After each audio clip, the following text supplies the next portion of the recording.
আচ্ছা বাহু কিভাবে তোলে গো? ও আপনারা জানেন না? না আমি ভেবেছিলাম আপনারা জানেন না।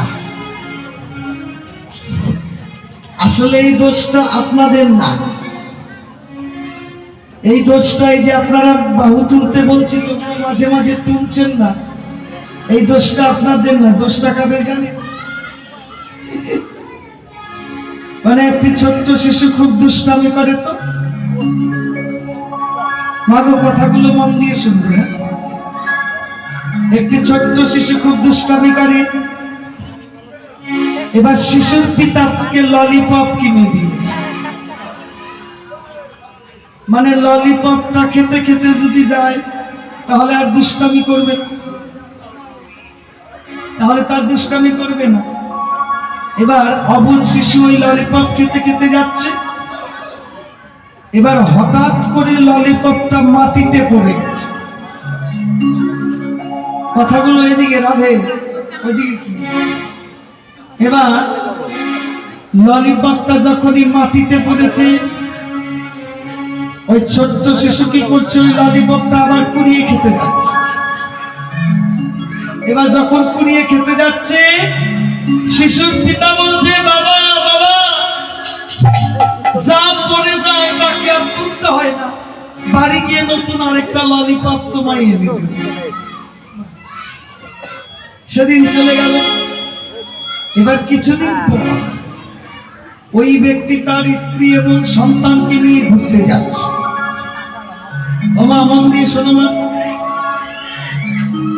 এবার স্ত্রী সন্তানকে নিয়ে যখন ব্যক্তি ঘুরতে যাচ্ছে, ওমা এবার যেতে যেতে ব্যক্তিটা হঠাৎ করে হোঁচট খেয়ে পড়ে গেছে। আর যখনই পড়ে গেছে, এবার মা কি করছে? মা তুলতে যাচ্ছে। ওই ছোট্ট শিশু বলে, ও মা বাবাকে আর তুলো না, যা পড়ে যায় তাকে তুলতে হয় না, বাড়ি গিয়ে নতুন আরেকটা বাবা তোমায় এনে দেবে।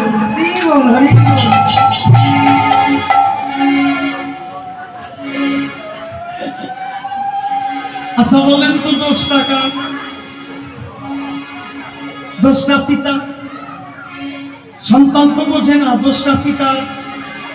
পিতা যদি বলতো বাবা যা পড়ে যায় তাকেও নেওয়া যায়, তবে একটু পরিষ্কার করে নিবে, তাই না? তাই যে আপনারা বাহু তুলছেন না, হ্যাঁ, এটা আপনাদের দোষ না। এর পূর্বে যে কীর্তনিয়ারা কীর্তন করে গেছে তারা বলে না, তাই না? যদি বলতো তাহলে আপনারা তুলতেন। সবাই মিলে বাহু তুলে রাধে রাধে।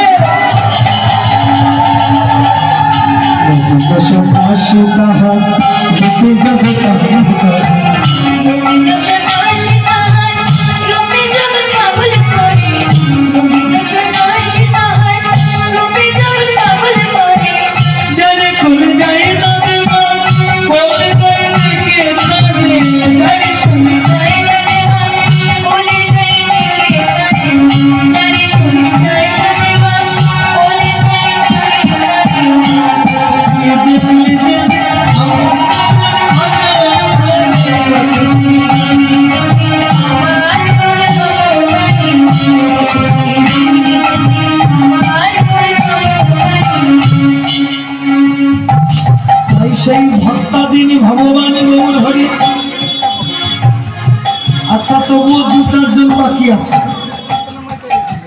এই যে মা